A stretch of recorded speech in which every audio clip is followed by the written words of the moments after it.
Hello. How's everybody doing out there? Peasant Chat. We talk to poor people every Sunday. Had a busy Friday. Holy shit. I took Friday off so that I can get some stuff done that I normally can't get done.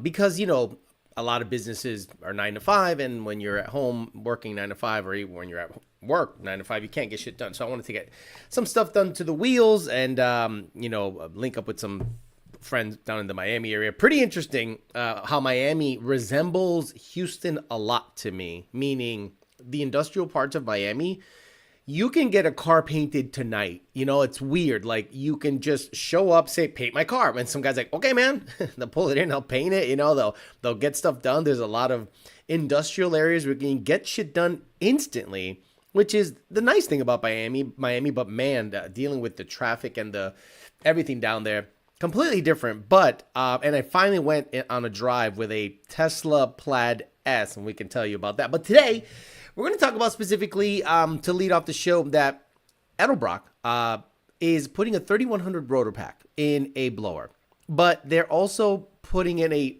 another throttle body that's electronically controlled, which is a bypass, and you can control it with an app. And there's like I don't like giving the customer too much control of their vehicle, because honestly, they don't know what they're doing. Most customers are going to sit there and try to have 100% control of everything that's happening, too much adjustability. And the more you can adjust something, the more you can fuck it up. I prefer a customer to have a very basic setup to not, overwhelm them. But we'll talk about that whole situation. But yeah, we can talk about that. We can talk about some videos that are coming up. We could talk about World Cup. Someone put out a sheet saying how much downtime imports and domestics were responsible for during World Cup. But honestly, I'm kind of done with that. Talked to Jake about it yesterday. He's like, it was fun to be there. And I said, dude, when it comes to from the outside looking in, it looked miserable as shit. But we can talk about that. It is the Peasant Chat. We kind of freewheel on the Peasant Chat, but we'll get to all that stuff, but not before Mr. Bill O'Reilly tells us to do it live. Okay. We'll do it live. Okay. We'll do it live. Fuck it. Jesus. Do it live. I'll write it and we'll do it live. Fucking thing sucks. That's right, it sucks. But you know what does not suck are the sponsors of this show. We are coming up at the end of the year, so we'll see how many of those guys stick around for the next year, 2026. PMAS, St. James PMAS, best cold intakes on the planet. Nobody else matters. Plain and simple. If you want to have the best signal, the best quality, the most supported by actual tuners, cold air, and HPX map sensors there are, Nick James PMAS, PMASmap.com. Mention the show. It'll get you a bit of a discount. Don't Got Cookies, Don'tMyCookies.com. They're all going to get Tuesday, we're going to announce the winner of the Supercharger giveaway, and Don't Got Cookies was nice enough to say people who don't win get a $25 gift card for cookies made by a super hot chick. Like, guys, 10 badass shit. DNAPFormats.com. You're going to buy all your parts there, your wheels, tires, blowers, injectors, supercharger kits, nitrous, all that stuff. DNAP Formats goodies. Mention the show. And again, he'll give you a discount. Partsfarm.com. Use Mustang, Camaro, F-150, you name it. You basically a junkyard that's high-end that'll sell complete cars, the whole nose, crank pallets, pair it with a power by the hour control pack, and you can have a swap kit. Pretty reasonable price. Check them out. Two Auto Solution, Rami Zaran, Auto Solution in Caguas, Puerto Rico. He hit me up. He's like, hey, should I build a shop car? I said, nope. You should build a shop truck. Mustangs are just not relevant anymore. It is pretty crazy how that worked out. Two Auto Solution and Bellac Industries, Caleb backwards. I met him Friday, took the wheels down to him. He put some new hardware in it in about 15 minutes. I was like, holy shit. It has like 5 Haas CNCs, like 5-axis CNCs. Badass operation down there. Got to know his origin story. Extremely interesting fella. Nice guy. So it's nice to see that I am supporting someone that I think is good people. So we'll talk about, richprince.com/YDBT. If you want to buy shirts and be a supporter of the show, you don't have to buy anything. But I'm flattered that you do if you want to support the show. YDBT hats, Emery hats, Dola hats, YDBT flat print and Emery hats. Shiesties, in case you want to, spin the block with style. Section 8 shirts and hoodies, Hush Money shirts and hoodies, ZR150 ZR50 shirts and hoodies, Booty Juice shirts and hoodies, and Lota Juice shirts and hoodies, Gen 1, Gen 2, Gen 3, GT250, 85 to 86, 87 to 93, Save the Manual shirts, 1320 Didios, fuck them, F1320, absolutely, YDBT Vertical, and all the stuff with stickers included. Let's say hi to the people here, and we'll get after it, just so we can start talking some shit for an hour and a half. It is the Peasant Chat after all, freewheeling, but we have some subject matter we can hit upon. Monument 40, Nick Notch, J Swiss, I'm Hung Solo, B Lavesh, G33, Camzilla, D-Rock Fox, Bryson Witt with all of the links. Thank you so much. Not King YT, John Bonanno, Clint Stroke, Harley, Coyote Kelly, Dane Austin, Joe Jackson, Matthew Nichols, Mark Christensen, Nardi Mercado, Not King, Mini Bike, Madman, Andy, Mini Bike, 94 GT, Craig Walls, Bill and Noonan. What's up, brother? Having a coffee. Are you going to keep that Amory sticker on? I just don't want it to ruin your paint. I don't know if it's going to be a problem, but I would be flattered. We shared a video of his car doing a burnout, and the Amory sticker was centered, and I was like, wow, that's crazy. Mr. Kickflip Jimbo, ATX Cobra, Not King, WKRP, JD Swag, Alfredo Diaz, Revit Racing, Frosty, Victor Sardone, Sunglasses Inside, Not King, Sunglasses Inside, Semi-Retired Street Racer, 999 Barlow's, if it's a 10R80, you're a non-driving motherfucker, Mod Motor Ray, Redbird, Lemonade, Christopher, Carlife, Josh, and all the usual suspects. Guys, thank you so much for being here. Appreciate you very much. So, I was on Facebook, just scrolling, and I saw a Summit Racing Equipment video of a guy talking about a supercharger, and I was like, Edelbrock already has a 2650. Again, I fucks with Magnuson. But it is interesting that a 3100 TVS rotor pack is making its way to these superchargers, and I thought to myself, let's see what he's got to say about that. Stop by the Edelbrock booth to check out the new supercharger they've just brought to the game. This is the biggest supercharger that Edelbrock has ever A little zesty, no? produced, and it's got a bunch of cool technology built right into it. If you guys look here, they have this electric bypass valve here. Now, traditionally, supercharger bypasses are operated by vacuum, and you have to make a bunch of pulley changes and that kind of stuff to dial in the boost number that you want to make. There's no more of that with this. Right from your phone, tablet, or an app, you can go ahead and select how much boost you'd like to make. You can dial in boost curves. You can put in a scramble button that you can hit to keep making more boost, or you can put this thing in kind of like valet mode. So if your car is getting moved around or getting worked on, you don't have to give them all the power that you have at your fingertips. So then I was like, wait a minute, is that a rotor? Is that a 3100 rotor pack? And sure enough, after you zoom in, right here on the top, it says Eaton TVS X3100 made in USA. So I said, okay, cool. So the 2650 has been around, I think, since 2017 or 2018. And the 2650 is enough to make 1200 horsepower if your engine is configured properly. On a Trinity, on a GT500 motor, whatever. The ported version of the 2650 can make 1200. So 3100, that must be pretty ridiculous. And I would think the case has to be designed in such a way to allow that rotor pack to move some air. So it's going to be physically bigger. So do you need it? Unless you're looking to make over 1200 horsepower. Not just no, but fuck no. To this day, I still fucks with the 2.3 heavy. Okay, up to 850 real horsepower, and maybe more. The TVS 2300 is badass. The 2650, to me, it's race shit. I was blown away where people are offering pump gas 2650s out there because the pulley size has to be such that you can't generate more than 11 PSI, and that'll make it feel lazy down low. And I was like, okay, well, they're going to sell product. It's going to get out there, so might as well configure it the best way possible. My issue with that is the adjustability. The customer is stupid generally, or misinformed or uninformed. Rarely are they informed because they listen to what the manufacturers say. Then there's people like me that'll give you the truth, and then you can believe it or not. It's really up to you. I don't care. I'm just going to test the stuff, and then I'm going to say, well, this is what I experienced, and whether you believe me or not, I don't give a shit. I'm just giving you information and take it for what it's worth. Cool. So it is a novel idea because let's say, for instance, you can bleed off boost, and you can make it so that no matter what, it's only drawing in 10 pounds worth of boost and bleeding off the rest. And then you can close that throttle body, and then it'll just open that throttle body, close that throttle body, and it'll make more boost because I'm sure you're going to have the death pulley on it, like a 2.4 or a 2.6. I can't imagine what a 2.4 3100 makes. on a built motor. And then, efficiency, thermal, blah, blah, blah. We could talk about that. But the fact that Whipple has had 7 rotor packs on their 3-liter and up superchargers, and the 2650 has had the same one, and it's been awesome, and it has not needed to change. I wonder what the 3100 will do, and then where do you go from there? You have the 2300, the 2650, and then the 3100, and you can bleed off boost on the 3100 with a death kill pulley and scramble. But it's weird because if you're going to run pump gas, you can only run 10 psi. And what's the least amount of boost the 3100 could generate? Again, the least amount of boost that feels decent on a 2650 is probably 11 or 12 psi, and everything is happy. That's usually not pump gas friendly, okay? And if you pulley any higher, meaning lower boost, car feels super lazy down low.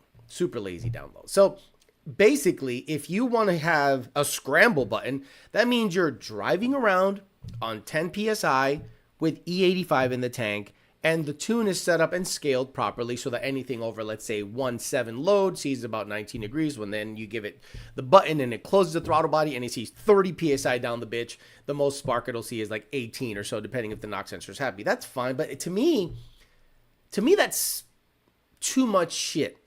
I'll give you an example.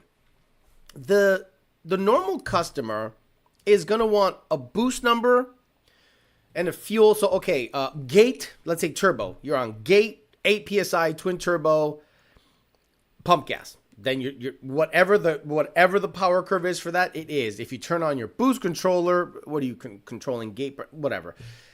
Then let's say, depending on your boost controller, if it's very adjustable like an AMS 2000, the customer is going to be lost. The customer is going to, there's too much stuff to adjust. So what does the customer do? The customer say, you give me the ramp. You set the ramps. You upload the ramps. So, okay, why are you giving the customer adjustability when at the end of the day, it's the tuner that has to adjust it anyway? And then if you give the customer actual access to the app, what's to say he's not going to keep adding boost on pump gas? What's to say he's not going to keep the wastegate shut at the wrong time? I think too much adjustability is bad for the customer, in my opinion, because not every customer sees in volume what we see, and we can potentially save him from making a catastrophic error. So I prefer the customer have the least amount of adjustability possible. Because the modern customer does not know about tuning, doesn't know what it does. He's relying on the tuner or the shop or whoever built it to build it. I gave you money and it's going to do what it does. And usually the guys that know stuff probably work in the industry anyway.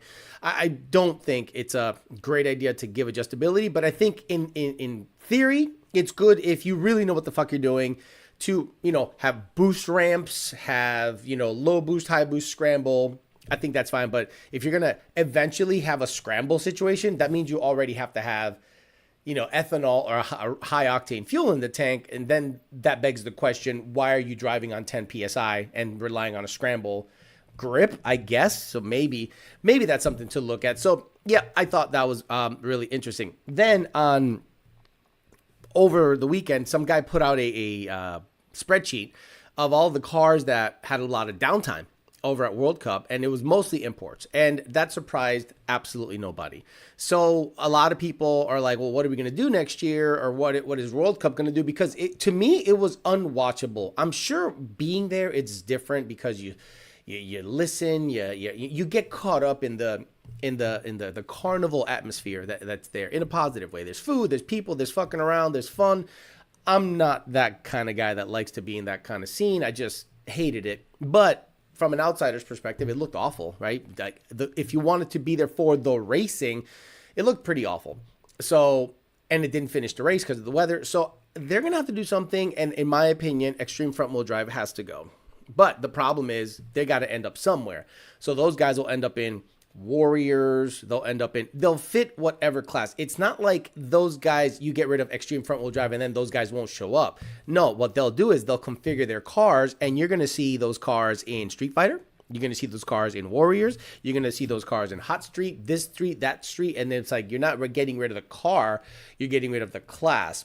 And even if you charge $1,000 every oil down, the motherfuckers don't give a shit. So yeah, we could talk about all that bullshit. But basically, We're going to talk, peasant shit, dumb shit, questions, comments, concerns.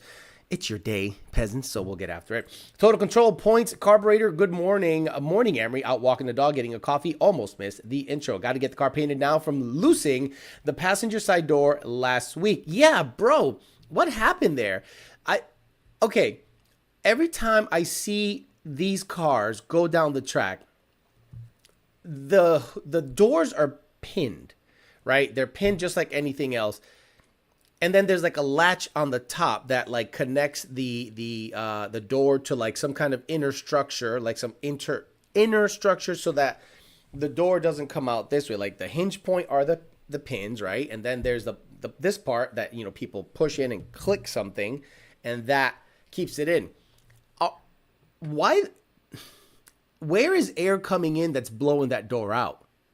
Is it pressurizing the inside of the car, or is it just aerodynamically not happy? Where I saw 3 or 4 cars get their doors ripped off, and I get it at 200 and you guys are fast, 220 plus mile an hour, which is so fast in the quarter mile. Doors fly off. So I started going, is there like a design flaw inherent to the chassis makeup that allows doors to fly off? Pretty crazy. He sounds about as zesty as you, Alex. No, he doesn't. Fuck you. This dude blows, guys. Scramble button. Craig Wallace, bro. Blow motors incoming. Shit, I butt dialed my blower. Smooth Boost already has it for all blowers, and I don't like it. I don't like Smooth Boost. I don't like it at all. I had a customer. Of course, he was Arab, so that has its own difficulties. Hey, Alex, I put the Smooth Boost at 10 psi. It's 40% lean. I didn't change the tune. I didn't touch the tune. I didn't have to do anything. So I don't know why it's 40% lean. And I'm not here to figure it out. Because you have some alternate device that I don't care. And then he ended up, it was some kind of setting, and it was fine on E85, not fine on pump gas. I'm tired of this industry giving customers adjustability and the customer thinking it's going to work a certain way. And then when it doesn't, they're mind blown. Wait a minute. The manufacturer said it's going to work like this, and now you're telling me it's not working like this? Yes. But they don't want to hear that shit. Same as the guys that go on Facebook and start reading about knock sensors, and then they open let me see if I can find a data log. Downloads. .csv. Okay, perfect. PBH data log. Let's open it in Excel. Fuck it. Because that's how you guys view it. Okay? So this is how customers view data logs, right? This is how they view data logs. Well, Alex, at 0.057 seconds, what happened between 0.287 seconds and 0.303 seconds that my air fuel went from 13.865 to 13.967? So in 1/100th, yeah. Tell me what happened. I'm like, oh, fuck me. And in my opinion, the customer should be treated like a mushroom.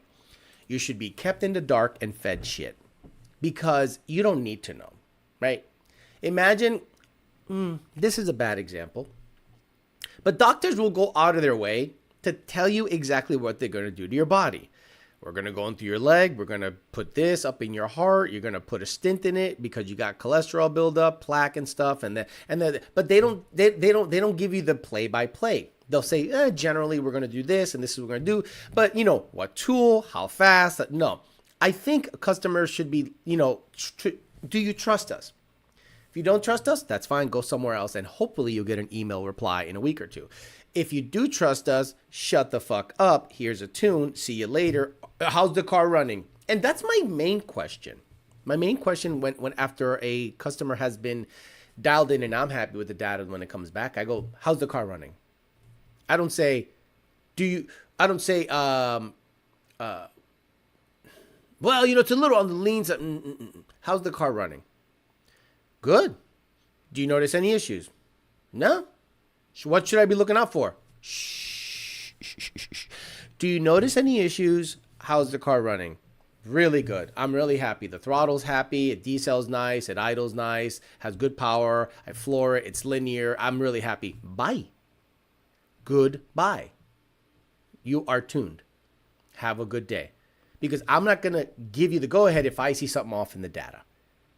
Generally. But if I say, data looks good, how's their car running? You know, I got a bit of a stumble on the run-up. Like when I'm in second gear and I start accelerating, up at about 2,800 to 3,500, it kind of stumbles a little bit. The data doesn't suggest that, but I know what's happening because I've experienced it, because I've had the vehicle. I said, okay, I'll make a change. I make a change. I go, here you go.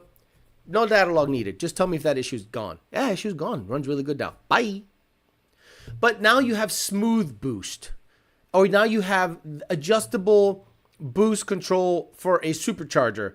Now this fucking customer is going to want to be roll racing and want the car to hook. So now you have to do a ramp for asphalt, varying conditions of asphalt, varying conditions of weather. And I'm like, no, you have control. You set it up. You have the application. Trial and error, it's on you.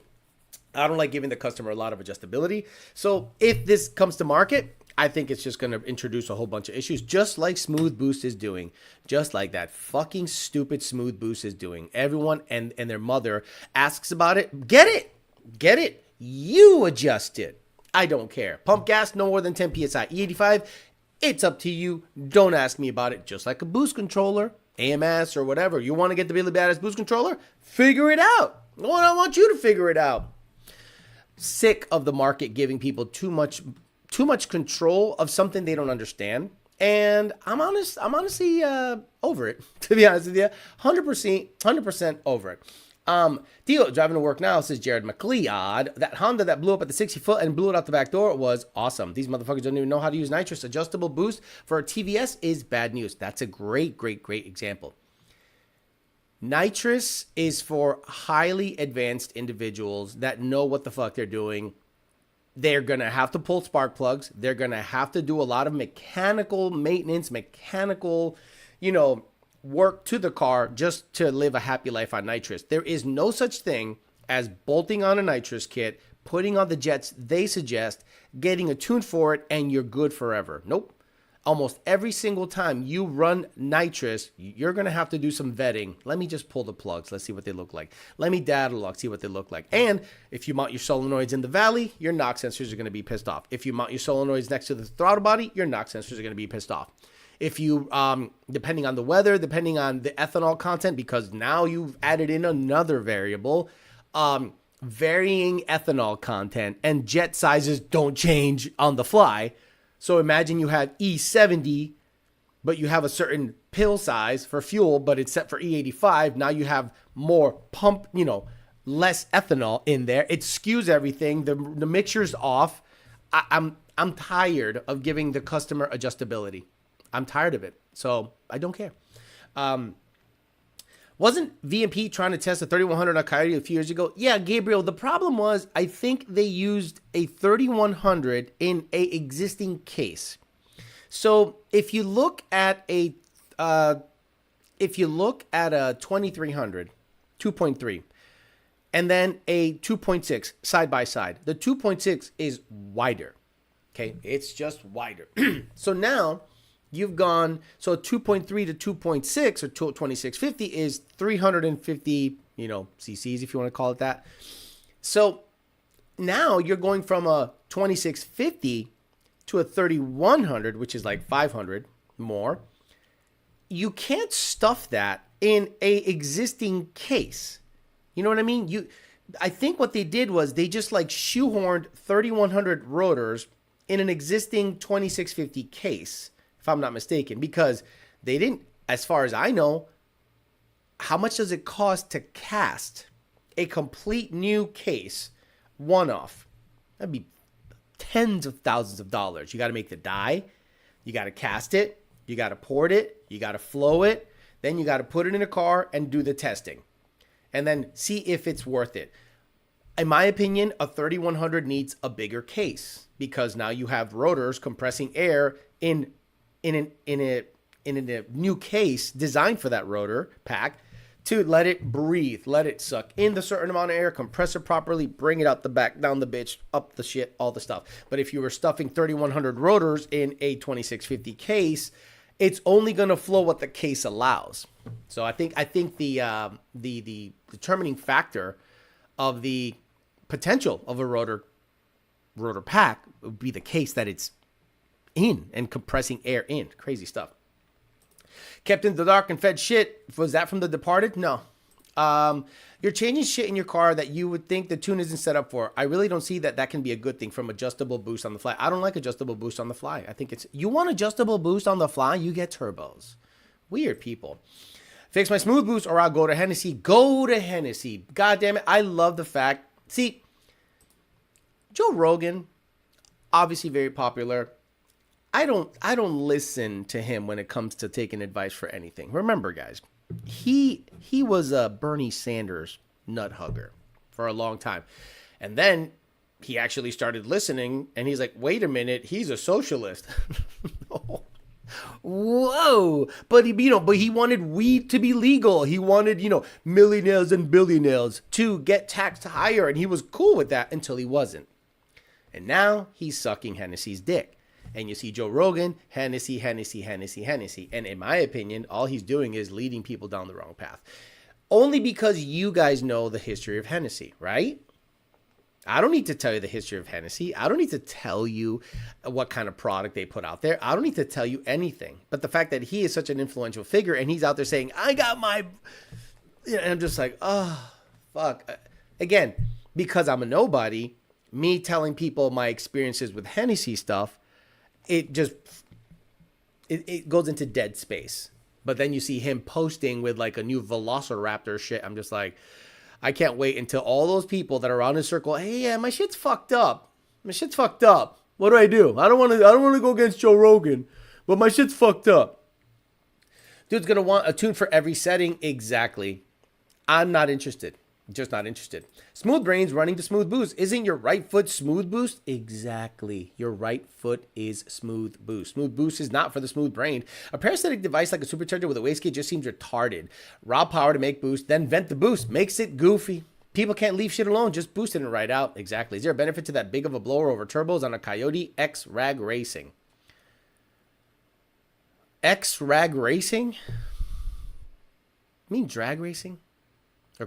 I don't know. I don't know what's happening. Everyone wants to be Albert Einstein. Just leave the shit alone. It's been how many years and people still are questioning the simple setup of boost and fuel? Yep. Yeah. Like this guy was like, I have smooth boost. It's okay. So that means you have a murder, death, kill pulley and parasitic loss is a thing. So imagine you are pulling a blower. God, I'm going to sneeze. Jesus Christ. Out of all the days, I don't need to sneeze. Today's the day.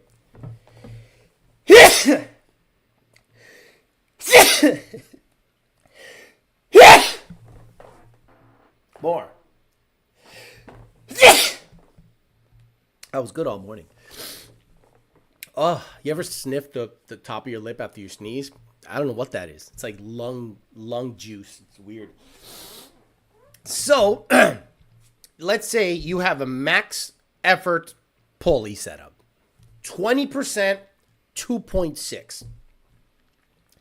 That is causing a power loss to pull that blower that much.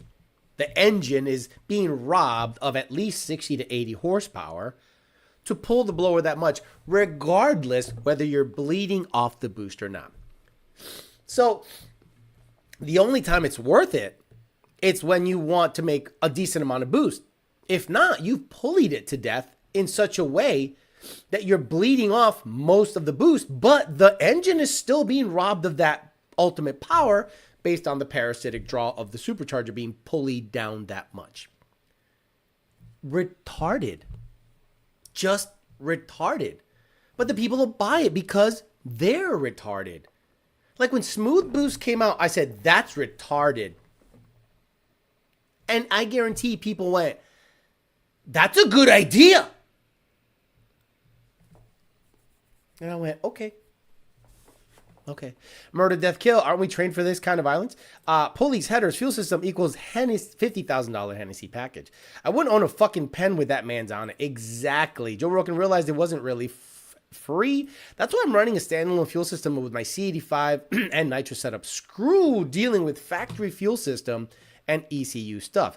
That's great because a lot of people need to realize if you want a non-variable fuel, you have to like get a standalone fuel system if it's a wet system, and that is 85% ethanol. Bada bing, bada boom. But think about this. This is the problem. Let's say in your tank, right? In your tank, you have varying ethanol percentages.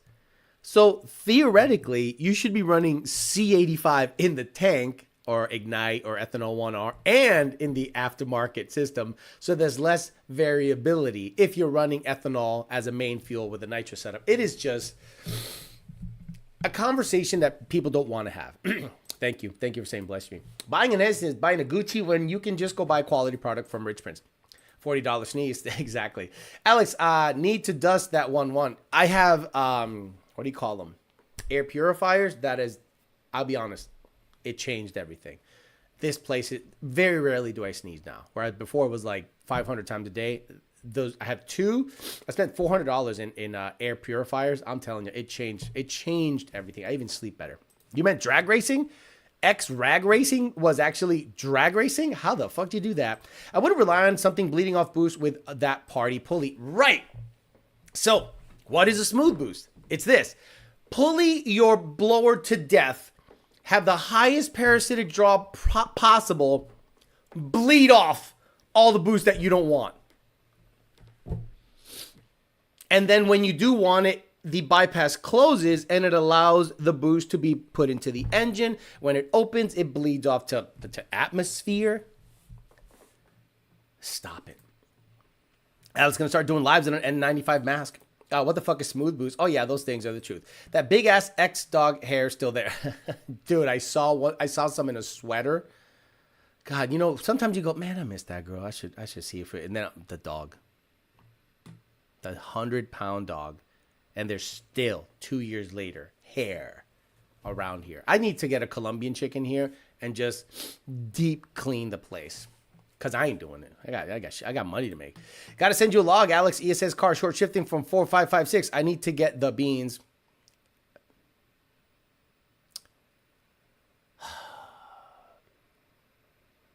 How do you know it's short shifting? How do you know it's short shifting? Sound? Yeah. It's probably the converter locking up, and he feels it's short shifting. Boo, boo, boo, boo, boo. There. It needs to shift 150 RPMs higher. That's the beans. It literally won't make a difference. But it's okay. Not to mention the heat that boost creates. Well, man, that is a great question. So, let's say you are whipping those rotors. That's an excellent question. So, I am making a video about, I already made it. It's going to upload tonight. Inlet air. That's a great question. And let's talk about that. Inlet air temperature. So, your sensor on the back of a supercharger measures inlet air temperatures. So then you have a tank and a pump and a heat exchanger with fans on it. The fans then are supposed to move airflow across the heat exchanger, which is the fluid. And that should help cool the inlet air temp. So I said, that's interesting. What is the selling point of the fans on heat exchangers? Go. What is the selling point? Well, there's a fucking dog fighting ring upstairs. Hope the Pitbull won again. Listen to that. Sometimes I just yell at them, shut the fuck up, and they bring their dogs inside. What is the selling point of fans on a heat exchanger? People say, well, you know, it cools it at idle. I'm like, does it? So what did I do? I let the car idle without fans running on the heat exchanger and see what the inlet air temperatures were. And they went up to like 120. Then I turned the fans on and they didn't do shit. I was like, why are the fans here? You know what I mean? But then when you actually drive the car, the IATs are affected in a more positive way because you are sucking in more air through the air filter, because that is air and the sensor measures air, not fluid temp. So I think today's test will be very interesting. That was not a beep. That was the chair. Okay, that was the chair. All my batteries are good. Now I have to worry about a belt slip with 10 pounds of boost. Right, okay, so imagine you have a murder, death, kill pulley, 20%, 2.4 upper, and you smooth boost it to 10 PSI. What are the inlet air temperatures doing? Because the rotors are spinning so much that there's bound to be heat made in the case. And let's say you're bleeding off a lot of the air before it gets compressed. I don't know what that's going to do. Honestly, don't know, probably had a stroke, didn't notice while typing. I feel like it's an ego thing. Why have a loss if you're just going to run the same amount of boost that a bigger pulley? Shaking my head. Well, I have 2.6 gay. Got it. What's worse, smooth boost or wastegate on centrifugal? Yeah. So good. Dude, these guys that make fun of me are like, dude, you don't know how a torque booster works? I know exactly how a torque booster works. If the torque booster is working properly. If the spring opens at 10 PSI. If not, it's a delayed effect. I've seen it thousands of times. There is a reason. ProCharger doesn't have that. Why didn't ProCharger come out with a torque booster? Why didn't ESS, the Wish company, come out with a torque booster? But Paxton and Vortec, for whatever reason, thought it was a good idea to spin the blower harder, but wastegate everything but 10 PSI. That should have just bought a TVS. To me, it could make sense in an F-150. Flex capable, I'm done. See you later. I'm done. I'm a flex capable blown. Bye. Bye. Bye-bye. See you later. Flex capable blown. Bye-bye. I'm not listening to you. Probably need heat soak. 10 pounds of boost is not the same as 10 pounds of boost. Craig Snouts will be flying. Mr. Walls, as he said, he emailed you in-car footage of when the door said bye-bye. Thank you, because I would miss it. No way. No way. Did you? I love that guy. He's just normal. Just chills out. Good guy. Craig Walls. Oh, look at that. Craig Walls lost the window. Nothing there. So that's an empty email. Total boomer move. Total. I love that. Send me a video with nothing in it. Oh, guys, we'll watch it together. So check out Craig Walls, Billet Noonan himself. A download. Fuck that. I ain't downloading shit. We're playing it. Let me see. Oh, no, it wants me to download it. Fuck, okay. What is this recorded with? Craig, what is this recorded with? Now it's asking me to download. I'm going to download a virus. It's going to be a big black dick pop up on the screen. I'm not going to switch over yet. Yeah, it's not downloading. So, okay, so I guess I'll download it. Oh, there it is. Oh, my God, it took long enough.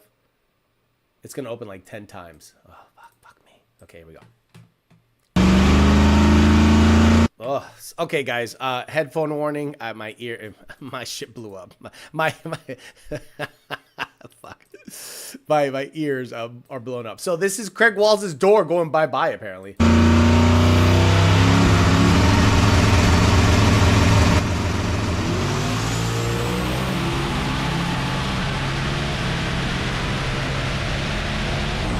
Oh, there you go. Oh, shit. Wow. I gotta see that again. That is fucking fast. Look at the dude's dash. The dude's dash, like, I don't know what's happening. You're running Hall Tech? Oh, badass.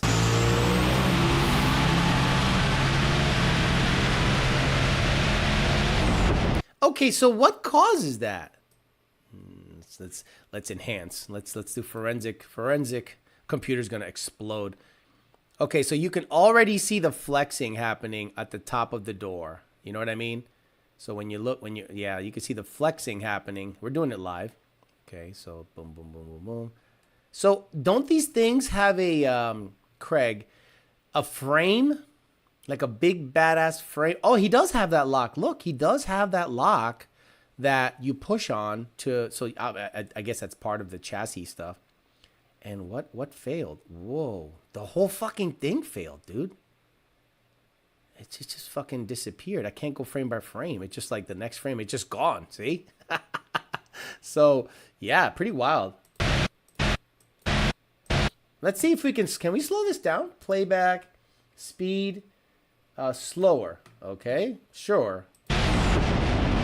Oh god, that definitely didn't work. Wow, it's definitely not. It's definitely not slower. Where's playback speed? Slower, dude. Slower. There we go. 33%. Let's see.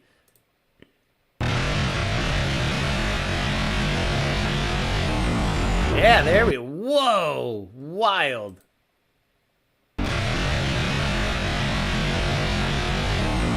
Dude, that bit just peeled off. Wow. That must have felt weird. So then you have to like go get another door, right? Like, how does that work? We're talking about smooth boost, and then you see his door fucking fly off. Wow. Pretty wild stuff. Thank God you're okay. The bigger blower moves more air per revolution, so wouldn't air temps be lower? Here we go. And Eric Kurgritis, if you have max boost, okay, and you only use 10 psi of it, the rotors are still spinning as if it's max boost. The rotors are spinning regardless of how much boost the engine is processing. If you're bleeding off all the boost and only using 10 psi of it, well, you're spinning the rotors at 20-something thousand RPMs if you do whatever math at engine speed of 7,500. There's bound to be some mechanical heat transferring because of that. It's stupid. Bernoulli effect? Okay. Seems like it just happened when the parachutes opened up. The window teleported in real time. That's got to be an easy way to see how fast cars blow the doors off. Those latches can bend, though. Chuck Wazarinsky says, same way a plane flies. The force and flex from the chutes catching air. Interesting. Just wear and tear, repeated jolt of chute deployment. That's my guess. Well, yeah, as soon as the chute blossomed, it went bye-bye. He blew the Corvettes out in the weed. Very slight flex on the door, and at the moment of bid, air gets in all the air. So, yeah, like, is there a way of bleeding that off? You know what I mean? Like whatever is causing internal pressures to oscillate, is there a way of bleeding that off? Meaning like air in, air out. That's interesting. I wonder if there's like a way of like venting, venting cabin pressure, depending on, you're going 220 miles an hour, and unless it's outside factors, like it's from the outside that's causing that shit. To block air, go down the road. Okay. For sitting in the lanes or stopping with traffic. Mr. Wall said, okay, gotcha. Video of thumbnail. Just put the blower on a switch like Mad Max. Look, I don't like adjustable anything for customers to have. It overcomplicates their setup. Make their life easy. Do you think Chevy, Ford, and all the other guys are like, yeah, let's give them like crazy adjustability on this stuff? No, it's like traction control settings maybe are high, low, medium. But in terms of like power output, it's going to do what it does on the pre-programmed settings, and you can't adjust it. Like when I drove in that Tesla Model S Plaid, a guy named Javier down in Miami has it. It is interesting because they thought of everything. Like they seemingly thought of everything. Now imagine there was a switch where you just shut everything off and it blazes tire. The car has very advanced traction control settings. I noticed that what makes that car special is the torque, but it also makes the driving experience potentially not great if you get car sick. Like the only thing I had to compare it to was a roller coaster that has magnetic drive to launch you. That's the only thing I can compare it to. Like, oh, okay, like I was just looking at the speedo the whole time. Like this is exactly like a roller coaster. So you do that 2 or 3 times, you're car sick. Instantly car sick. And I'm like, okay, now I understand where people are saying like you can get car sick because if you just slam it and your brain is not meant to slosh in your skull at that rate, it can make you car sick. So the car's not for everybody, but it's supremely fast. Craig says he needs a smooth boost, cabin pressure, puke tube. Exactly. It needs smooth boost. Air moving past the surface causes a drop in air pressure at the surface. So, interesting thing someone sent the other day. Remember the other day I was talking about, we're talking about air pressure. Hold on. Remember the other day we were talking about this? Remember I was talking about winged cars needing to put downforce in the front to prevent a potential stupid wheelie? Well, son of a bitch. You know, I'm going to stop talking. These people either listen to me or they, I don't know. Guys, the moment I saw these cars doing wheelies at the 8th mile, I said, this needs downforce in the front. Because this is not really doing shit in the first, I don't know, 60 feet, 100 feet. But the big rear wing is. And this will keep it on the ground at the big end. So basically, you're pushing on all 4 corners. And I'm just like, oh, Escudo's Pike Peak. Interesting. I'm just going to stop talking and giving people ideas. Because I mentioned this a week ago or 2. And look at that. People started doing it. Nice. Did it make you want a plaid? Okay. Did riding in a plaid make me want a plaid? Okay. It is the fastest vehicle on the road 99% of the time. It is comfortable. Tons of technology. Tons of technology. Great screen. Great everything. Cameras everywhere. Tech. Fast. But then I go, what do I do with this vehicle? What if I want a performance sedan, what's the performance sedan going to do most of the time? It's going to sound good. It's going to chop hard, and it's going to look good. The performance comes later when you're on an open road. The Tesla is going to be quiet. People are going to look at it. They go, it's a Tesla. You know, they look like they look. And he's got a beautiful set of wheels on it. Some really nice Belgians, I think 21s. Looks killer. He lowered it. He found out how to lower it, and it looks killer. So I was like, okay. And it runs 9.3. Like it's its job. On the cool, but a CTS V3 with Bellac beadlocks, white with the carbon package, chopping down clematis is probably as badass as the Tesla going 9.3 on the road. Call me crazy. He could install the cabin vent like a newer car, but I guess he needs a slight channel like an older car with the rain gutters to force the air around the edge of the... That's interesting that you're going to start seeing these cars going to... what do you call it?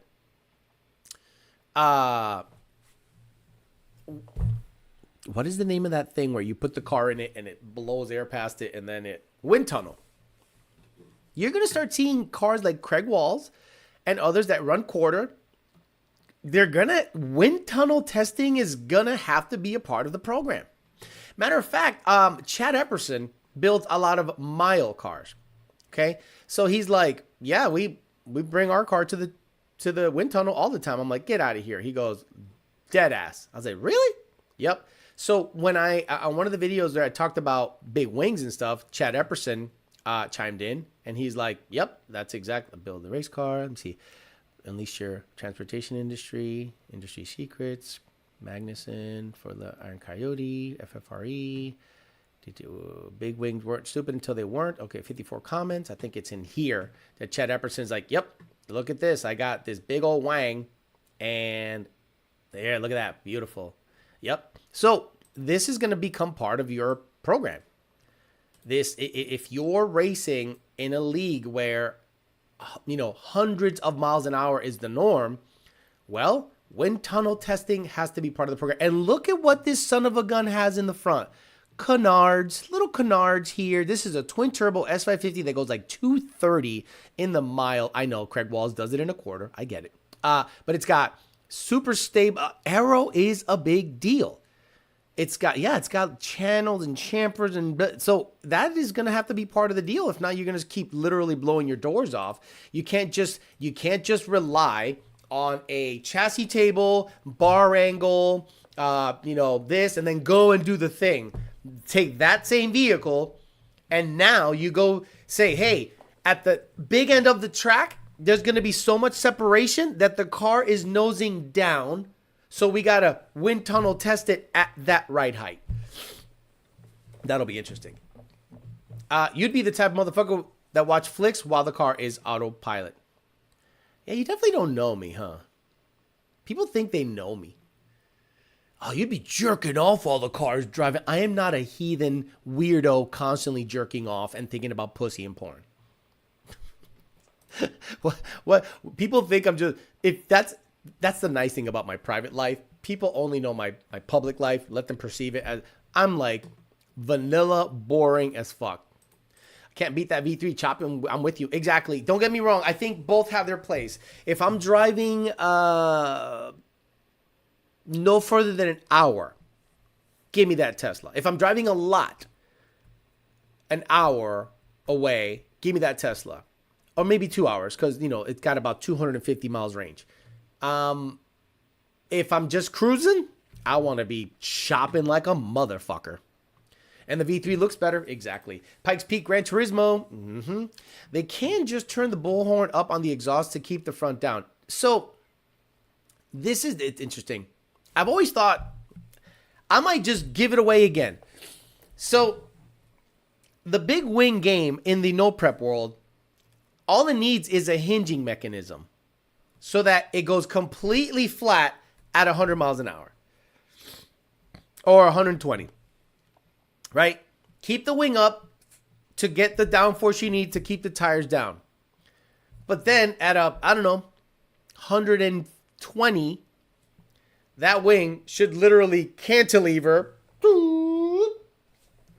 It should just fold all the way back. Not just go from a high angle of attack to a low angle of attack. It should go, the whole structure should streamline and become a flat wing. Because you don't need that downforce at 150 miles an hour because you're just going to do a wheelie and die. That bit's sexy as fuck. I like my Model 3 performance. When it's time for something new, it'll be tough not to go plat. I like the smaller package of the 3, but the 2 second fast in the quarter mile for another 20K is hard not to go for. His car, the guy that gave me a ride in his car, was $55,000. 2021. It went 0 to 60 in 2.2.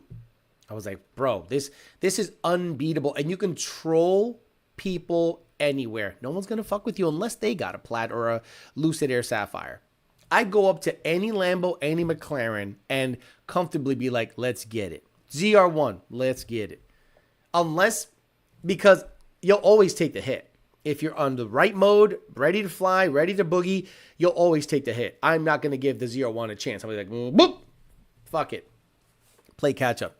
You can 3D scan it, and there are programs for that kind of design. The wind tunnel is more realistic with your setup because they have scales on each tire. It's just wear and tear and flex. The seal support needs to be better. The Tesla doesn't perform sitting still. Exactly. Exhaust tip. It kind of does. It farts and stuff. He has a lock sound that just farts, and they're wet farts. Duct tape your doors. That's fun. Have you seen the blue S197 that set the half mile record? I think it was 231. Name of the channel is Force Engineering. Yep, saw it. Don't care because it has nothing to do with me. You're right. We don't know shit. I know. No. My life, my personal life stays personal, and I think that's important. And if you're okay sharing your personal life with a bunch of strangers, that's fine. The dating channel was as personal as I got, but I didn't give you everything because there were people that I were in my life that I didn't talk about. And there are things happening in my life that I don't talk about because it's not for public consumption. It's called a personal life. So keep it personal. Weird. Just notice that Jusins indeed of Nat Jew now. Okay. Some guys are doing that. The car you posted with the front wing is one of them. Interesting. Yeah. What are you going to do? Ryan Mitchell's already has a wing. No. Coden, it doesn't do that. His just goes like this. His is on struts. And the angle of the wing alone goes like this. It needs to be the whole mechanism needs to flatten out. Right, the concept still applies, but about World War II fighter planes. Aero is huge on high speeds. It also provides some stability. Imagine being high aero but have no stability. Simple mini hood strut shocks will do that cheap and get you different weights. For Formula One, they make some aero elements out of a flexible material, and the faster they go, the flatter the wing gets, completely passive. Like a GT3 RS wing. What's your thoughts on... No... What's your thoughts on the Magnuson 2650 for the 24 F-150? Yeah, so Magnuson, and I think we'll be talking about that blower on the channel pretty soon. Magnuson introduced a 2650 for F-150. Now, the Magnuson 2650 is the same one I have, except the front snout is different. It angles up so that it meets the cold air placement of the F-150. I think on a big vehicle... If you're going to stay, again, guys, turbo is end-all be-all. So let's not get it twisted. If you want to go the fastest you can, turbo is it. But, again, I deal in the majority of the people we fuck with. And the majority of the people we fuck with are people that drive their cars almost every day. And they don't want hood dumps. They don't want fender dumps. They want complete exhaust, 10 PSI, 11 PSI, and then the ability to pulley down with race gas and on the weekend have fun. That is 80 to 90% of the customer base I want to fuck with, because if you're dealing in business, you want to get in the 90%. The 10% should get 10% attention, because if the goal is to make money, why would you then cater your business to the 10%? That's crazy talk. So I think if you are dealing with the F-150 crowd, that is now outselling Mustang 3-1, I think maybe 4-1. And everyone is modifying them. People buy the FP700 package and they're just having a ball with that. They want full exhaust, amenities. They want what the Cyclone or the Lightning used to be, but with a four-wheel drive potential situation. Crew cab, that is now the station wagon of our time. So a crew cab, short bed, four-wheel drive, Coyote F-150 is a family vehicle, but that guy that drives it every day also wants to have a little oomph when he needs it. So a 10 PSI or 11 PSI max version of that would be super ideal. Now, 10 PSI or 11 PSI, let's talk about the 75-80% of people that are going to stay on pump gas and they're going to be supercharged, because that is going to be by far the most popular power adder for F-150s. Period. Turbo stuff is not attractive for the guy that drives it every day, because if it rains, he doesn't want raindrops going into his fucking exhaust. It's crazy. So that guy wants the best power delivery possible. And when I put power delivery at lower boost, hell, up to 15 PSI, I put my money on the Magnuson 2650 all day, just because of the way the rotor pack is designed and how it delivers torque earlier. Now, Whipple would say, whoa, you people say that we don't make torque. Sure, with a 2.6 upper, 20%, it makes torque. But let's do a 3.8 to... the rotor packs are differently geared. So let's say 10 PSI or 11 PSI versus 11 PSI. Both same tune, both same truck, drag race. The Magnuson's going to be out a truck, and then it's going to hold it the whole way. At the end of the day, you want the best power delivery for the vehicle. I think a heavy truck wants more torque early, so the Magnuson 2650 is ideal, in my opinion, for a lower boost, 15 and under, which is still good power, F-150, and that is going to be 90% of the people on the road that have that specific combo. Because everyone's going to say, well, I'm just going to get a twin turbo. Are we racing, or are we just daily driving, regular use shit? Again, if you're in a business and 90% of your customers do this, they should get 90% attention. If 10% of your customers do this, they should get 10% of your attention. That's how I look at it. But I'm crazy. Did the meeting go with this? Did the meeting go well with the potential new sponsor? Yep, we agreed on a 3-month deal. He said, "Let me see if there's any meat on the bone. I'll give you guys more information once stuff starts showing up and we finalize deals." But yeah, went really well. Had a good conversation. Told me his origin story. Very interesting. Balak told me his origin story. That was interesting. Dude, Bellac's outfit is so badass. And at Bellac, the dude has a plaid X. He wanted to show me and stuff, but he also wanted to get to the keys on his boat. He had a badass boat. He has like 100-mile-an-hour center console thing. And he's like, I got to get to the keys. And I'm like, man, this guy's like really happy to get the fuck out of work on a Friday. But his operation is so legit. Like, everything's there. In-house, ready to party right now. If you say, I want 4 F-150 wheels, this design, this beadlock, this hardware, 2 days later, it's at your door. It's pretty crazy. And if you get too personal, you get a dude from AED to knock on your door. AED carburetors. Yes, remember. Make that distinction. Look up Chris Radio's Time Attack TC. If it's... Radio Time Attack. What should be fucking gay? Stupid. Oh, my... Time Attack TC. Yeah, but does that wing completely flatten out? See, I don't think you guys are listening to me. And maybe it's a messaging problem, right? Maybe I am not speaking your language. But what I'm saying is this. A wing on struts, the wing part, sure, it can do this and that all at once. I'm saying the whole fucking mechanism has to go like this. And the wing has to end up behind the car at speed. And then you won't need a front thing.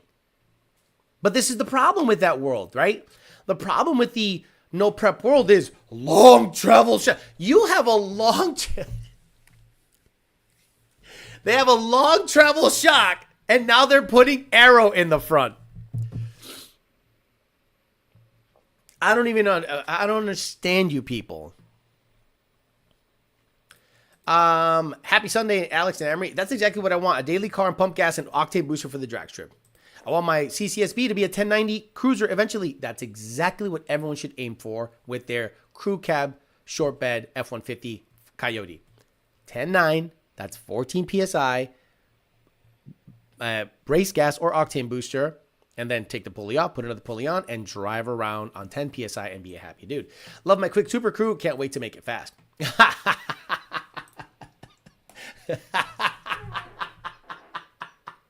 Donnie Renfro. Be patient, sir. I'm working on angles. Just be patient. Don't buy nothing. Be patient. A nice single turbo would be the way to roll on the street. Oh, fuck me, people. Minibag, shut up, bro. Why not a twin turbo? Whatever. For those who don't know, Alex is being sponsored by Motion Raceworks.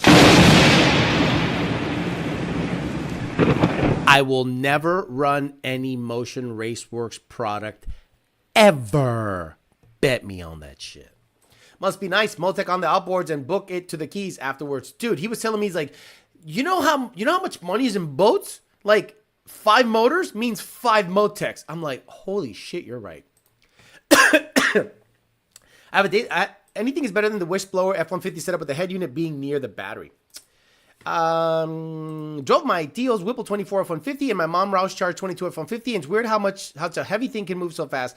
Now I understand why your thoughts on the TVS versus the Whipple, it makes sense. Drive both. See, the problem is this. Do you think Whipple buys a TVS and does product comparisons? No. They're just, ours is the best, ours is the best. Compare it to your shit, boost for boost. You're going to go, the TVS hits harder down low. Because I'm not biased. That's the nice thing. I'm not biased at all. My job is to tune your vehicle. See you later. Now, if you ask my opinion based on the 10 years of tuning and the thousands of cars I've tuned, thousands, I go, I would do a TVS rotor pack on anything under 10 PSI. Turbo included. Turbo's laggy. People go, no, it's not laggy. Yeah, once it's under power. But to get there takes a while. Fuck that. So basically, active aero, but the spoiler goes to the back in a drag configuration when it goes down. Thank you. Maybe that's what maybe the people don't understand what I'm saying when I'm visually doing this. So, let's say you have a GT3 RS wing, and then at speed, it becomes a drag wing. The whole mechanism hinging down behind the car. Now, some guy in Kentucky right now is going, "Yeah, son bitch, I should thought that. Man, that makes total sense because that big wing is way the fuck up there, and it's tied to my axle, and it's pushing up against the ground. But even if I angle it back, it still has a shitload of downforce. But if I make it hinge out of the way and become to the back like a drag wing, it makes total sense." It's up to you guys to make it happen. I'm the idea guy. You guys are the nuts and bolts guy. Kong offers porting on the 450 and 500 outboard superchargers. Now, he is very smart. Imagine you have a 4-motor Midnight Express. 4 blowers, 4 Motex, 4 times 8, 32 injectors or more. At speed, it looks like a regular drag wing. Without high speed, it sits up like a regular wing on the track car. Thank you. Fuck. Yeah. Imagine you're a no prep racer and you're like, okay, how to build a badass no prep car. Long travel front struts, a GT3 RS style wing that then converts to a drag wing, and then front aero like an Escudo's Pikes Peak. Like, so you want to just why not just tie down the front end? Well, you want weight transfer, and then you want, you need hydraulics. You need hydraulics, like a 64 Impala SS, right? Launch, and then, and then all the aero does all the other work. You want a spoiler? Just changing the attack of the wing reduces all the drag and lowers the downforce, so the whole thing doesn't need to move. Oh, you don't understand. Nobody understands. They think they understand. They think they know. Theoretical stuff. There's theoretical stuff, and then there's theoretical, then there's application. And everyone's like, yeah, it negates all of there is a massive sail on the top of the car still. Regardless whether you flatten it out or not, there's still going to be some effect. Get it the fuck out of the way. Actually, you know what you should do? You should have it just fly off. You should have it fly off like Craig Walls' door flew off. So the moment you hit 100 miles an hour, have like little detonators and the wing just flies off the bitch. No more downforce. Just 2 struts. That's much better than a hinging solution, Alex. Christopher Lester says, looking to go boost. Full bolt-on GT. Is ESS the way to go? Nope.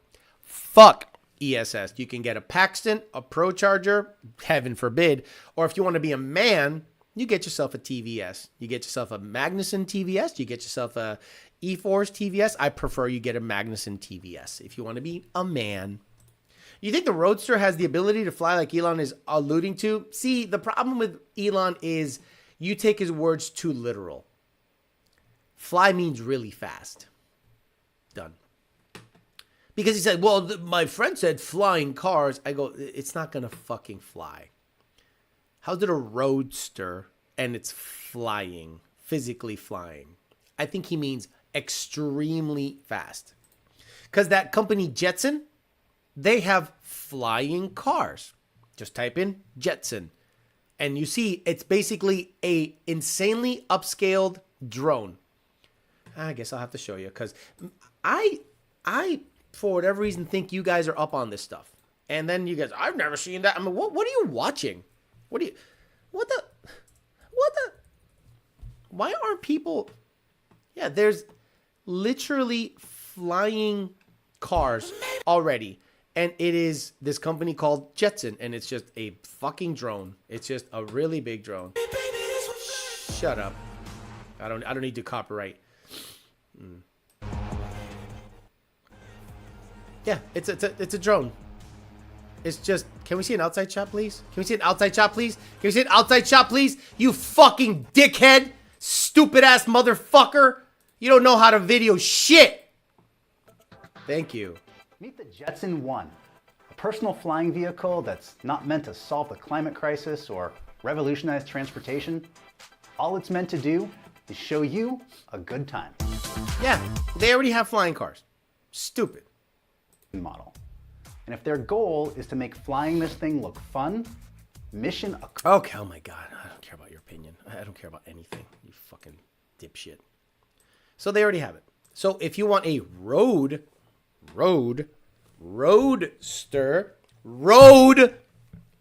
why would you make it fly? Variations of the fuels, why would be an issue with, say, pump ethanol on the hit C85? The variations with fuels, why would it be an issue with, say, pump ethanol, then on the hit C85?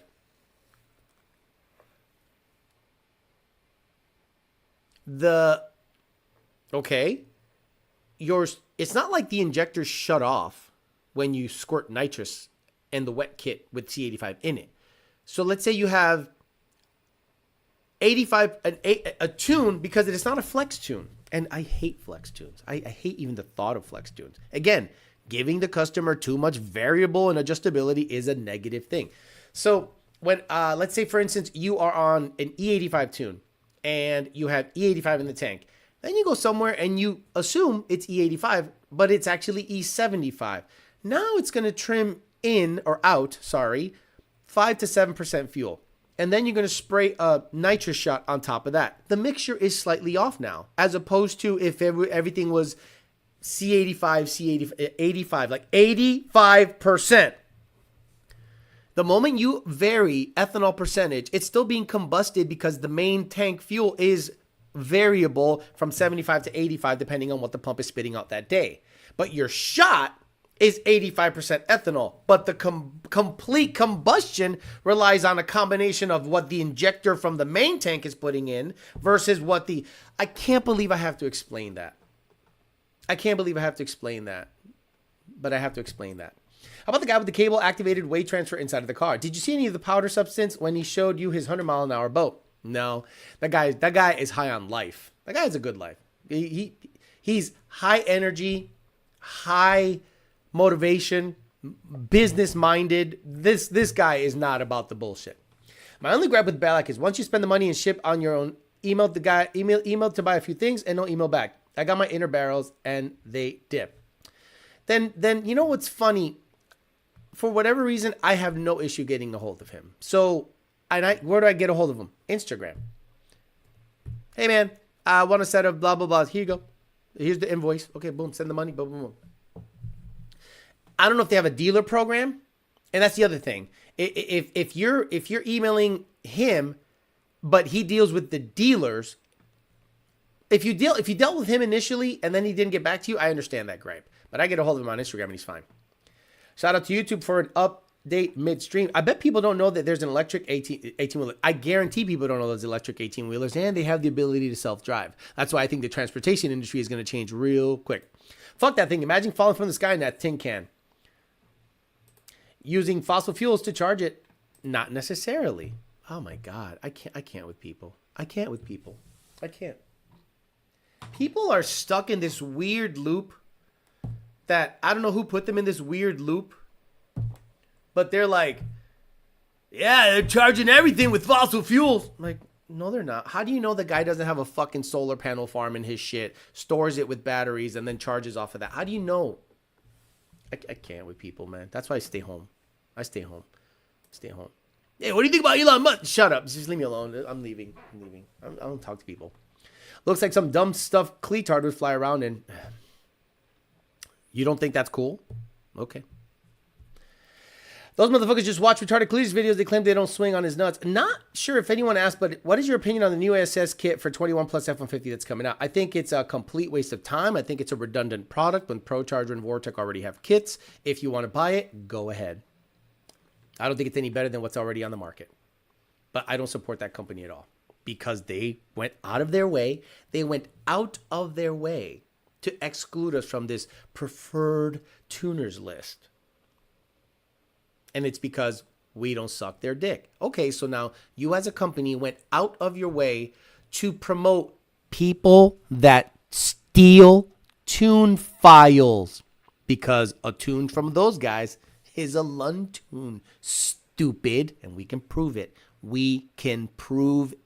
So they went out of their way to remove Lund Racing from a preferred tuners list. Okay, fine. Then I don't recommend your company to anyone. That's how it works. If you go out of your way to exclude us, me, not Lund, I'm going to go out of my way to exclude you. That's how it works. What do you think? I'm just going to say, yeah, get this stuff while you exclude us? That's not how it works. But now that shit's over. He's treated our customers badly, got screenshots. Why would you put an ESS kit on a fucking F-150 when it's a 5,500 pound truck? You want a blower on that thing. A Magnuson. Done. Got a Paxton 2200 to sell with a 3.8 pulley on my 2012 Mustang. Kind of regretting not putting a TVS on it. I'm going to try 236 pulley and maybe 85 to see if it changes my mind. It'll be good on the top end, but the low end requires a little work. How much time would you give someone if they swapped from pump E85 to C85 ethanol 1R?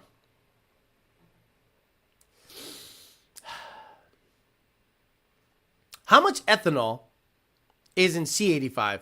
Ab Aliza. And how much ethanol is in pump E85? Ab Aliza. Why would I give you more timing on C85 versus pump ethanol that tests at 85%? Well, it's the race gas. It's got race gas in it. It's got more octane.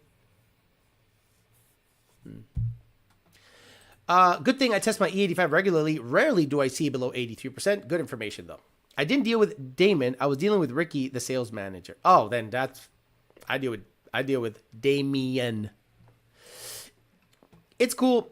He has a point. I'm surprised Clee doesn't have one with the American flag livery doing stupid stuff. Shit with. I don't know. I don't even know what's happening. ESS has been saying they have a kit coming for 3 years. You want centrifugal? Vortec. Go fucking buy it. It's actually priced really well. Yeah, let me see. F-150 Vortec supercharger. There we go. Vortec superchargers, tuner kits, $7,600. Son of a bitch. Look at that. And that means it's everything but the tune and the injectors. So not available for legal sale in California. God, I love California. California's such a fucking shithole. That's pretty cool. It utilizes the stock airbox. I don't want that though, you know, but just have it suck from the front. Yeah, you don't want it to suck from the front. It'll suck in like rats and shit. Boy, you really can't see it. I guess that's a good thing. But yeah, there you go. So they have $7,600. That is actually very good. That's actually very good. If you want a Vortec, get a V3, V7, whatever. Polished black. Black is $8,000. Why? $400 more for black? Yeah, keep that shit satin or polished. Oh, wait, polished? Okay, keep it satin. Jesus Christ. V3 SI, self-lubricated with a 3.8 pulley. You need a 3.6. Billet aluminum, blah, blah, blah. Billet aluminum and steel supercharger mounting bracket and assembly includes idlers, drive belt. Air inlet assembly includes mandrel belt. Mandrel belt? Nice. Mandrel bent. Why not pie cuts? Discharge components include welded air-to-air charge cooler, mandrel 3-inch aluminum discharge tubes. Okay, cool. This is not carb legal. Who cares? Who cares? Yep. So there you go. You want a kit? Get a Vortec kit. There is no reason to buy an ESS kit because number one, it probably has an adapter on it that's like the most ridiculous adapter. They got tired of Alex calling their kit wish list. Yeah, it's a wish blower. Sorry, at this point, it's a wish blower, and it flings belts at big boost, and it needs like a bunch of other bullshit. I'm like, dude, whatever. More E85 means more power. Yeah, more E85. All these guys talking smack on Cletus, yet they seem to know a lot about him. Exactly.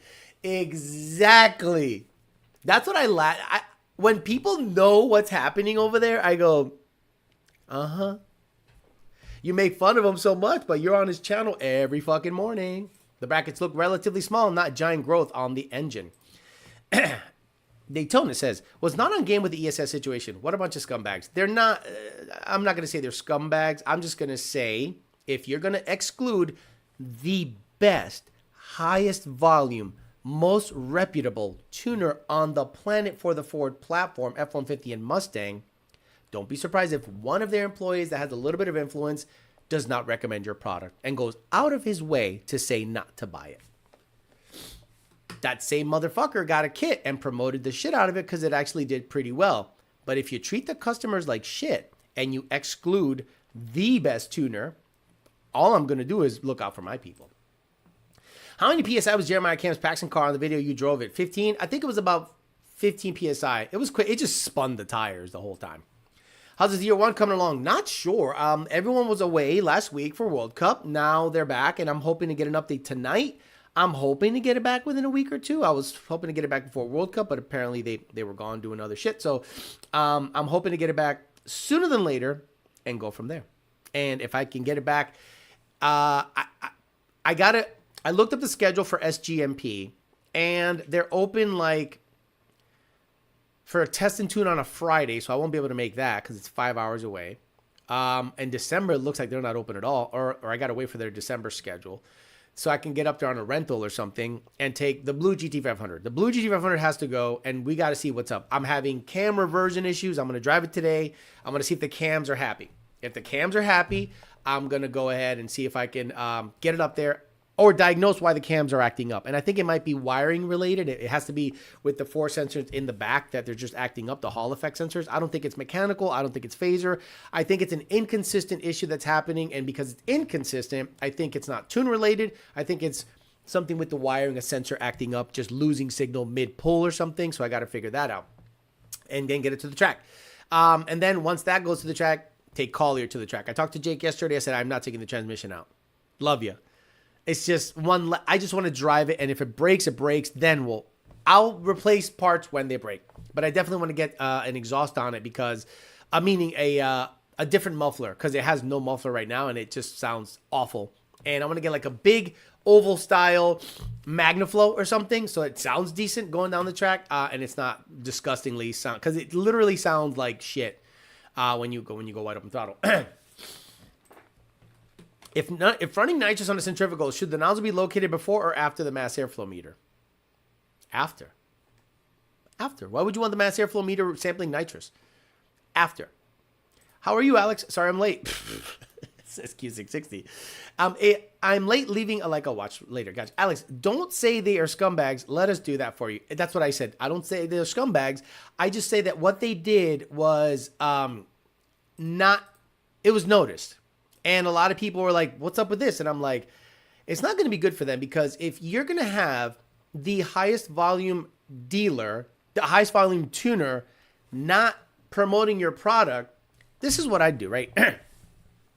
If somebody had that blower and we were on good terms, I would suggest to the customer what to do to make that, to optimize that supercharger.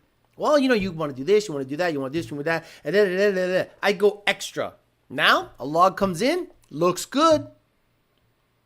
What do you think I should do for make more power? Contact ESS. I know what needs to happen. I know what not to do. Contact ESS. Nope, it's over. I was gonna need another garage. I got 5. Five's good right now.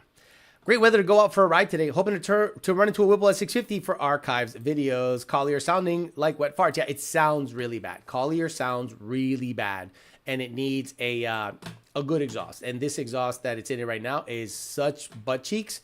It's basically straight piped, and I'm telling you, the straight pipe is awful on Coyotes. So I'm gonna put like a big oval Magnaflow in there, like a big one, or a big bullet style, big to muffle enough to have it sound good. To be honest with you, you know what I wanted to do? I wanted to do old school fucking under the axle tailpipes like Fox bodies do. For whatever reason, I think it would sound cool with a mid muffler and under the axle tailpipes. Like big fucking 3.5 inch notchback style under the axle tailpipes. I think that'd be cool. I'll take it to a muffler shop and see what they want to do. Aluminum, like something super light, not the over the axle and then the ball coupler thing that sucks. Nope. I basically want under the axle and this car has exactly what I would do. The Silver Surfers, it's great. Silver Surfer. Notchback. He has under the axle You motherfucker. Silver Surfer Notch Mustang. There it is. It's gonna be loud. Silver Surfer versus grandson. These fucking grudge names. Silver Surfer versus and then insert racist name. Mustang. Let me see if they show the under the axle tailpipe. Let me see. Yeah, you can't see it on this video. Nah, I want to see. There was a video of him up on a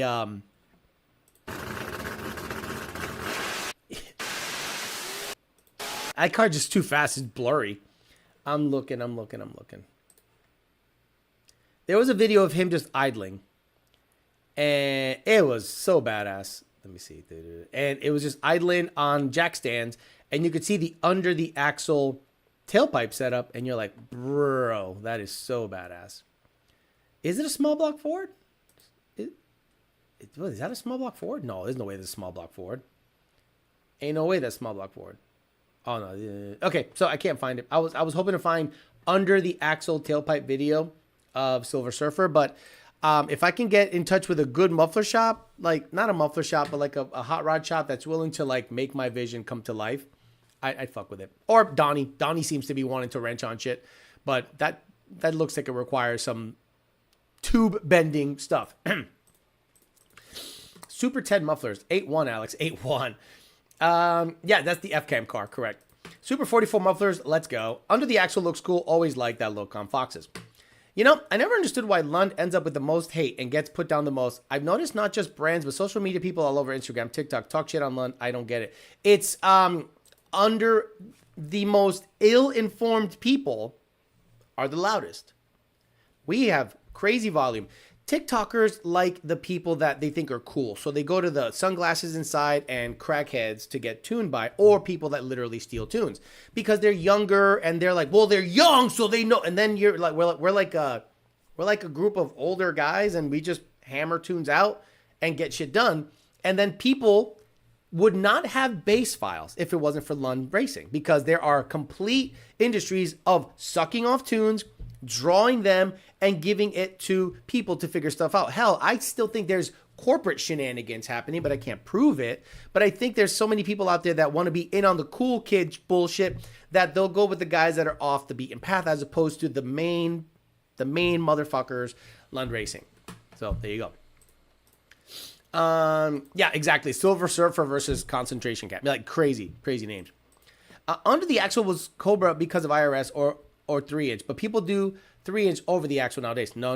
You don't understand. It's a look thing. It's not a function thing. It's a complete look thing. I understand what you're saying about the Cobra stuff. I'm saying if I am going to do an exhaust on Collier, it's going to have under the axle fucking 3.5-inch with a MagnaFlow mid muffler, and I think it'll sound good.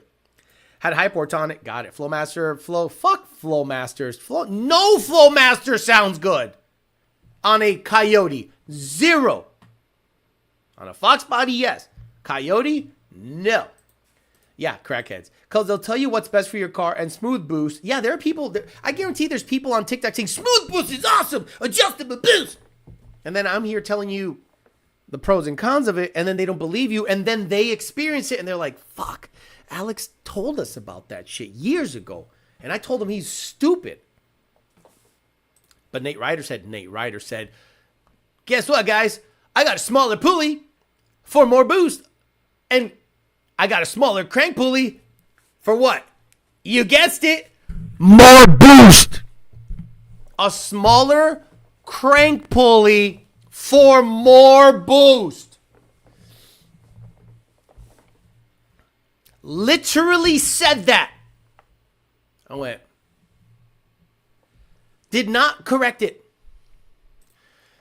Personally, I love my tune, no issues, and it was great 2 cars in my household with the Lund tune, and the last Paxton Mustang that my dad had was perfect, and they had a Lund tune, but not Kingy. You understand, the social media guys are going to just do chippy shit to talk shit. But I'm here defending because I have the data and all of the experience to back it up. The other guys literally don't. They just don't.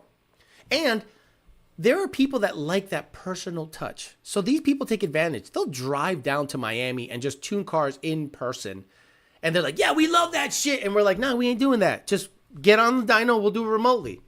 Because if I, Alejandro Flores, wanted to make Lund Racing like literally explode in Florida, all I have to do is make myself available to everyone in Miami, and I would absolutely destroy any Florida tuners just by me showing up and doing right by them. Hell, as it stood when I went to Bellac, a guy there was like, hey, you're a tuner? I go, yep. He goes, I got a tune. I go, let me guess. From this Florida tuner. How'd you know? Let me guess. It shifts like shit. How'd you know? Because it's all I fucking hear. So if I really wanted to be an asshole, all I have to do is go out there and tune cars in person under the Lund name, and I would literally bury the whole Florida tuning contingent. All right, guys, I'm going to get out of here. Today we're going to... I'm going to go do some video on GT500. I'm going to try to float the gears like you guys are talking about. And if the floating gears goes good, I'm going to try watch shift without a clutch and see if I grenade the transmission. But I don't think I will. I just think it'll make some sounds that I don't like. And that's why I think clutching in at wide open throttle is beneficial. But I'll try it. Some of you asked me to try, so I'll give it a shot and see how it goes. First, I'll try to float the gears.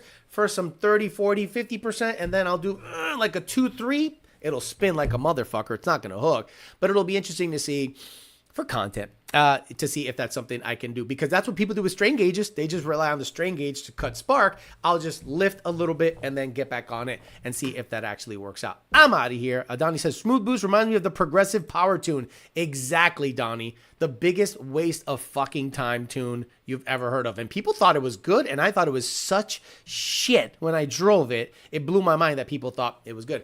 I'm out of here. I'll see you guys on Tuesday for Talk Shit Tuesday. We'll hang out then, see what happens between now and then. There'll be a video dropping tonight about IATs and fans on a heat exchanger. Just fun stuff. Maybe that'll make you guys think about maybe what another test can prove when it comes to IATs or intercooler fluid temps as opposed to IAT, but the rest of the audience sees IAT, and that's how they equate, justifying fans on a heat exchanger. So I think the video will be cool. That'll drop at 6 p.m. tonight. Have a good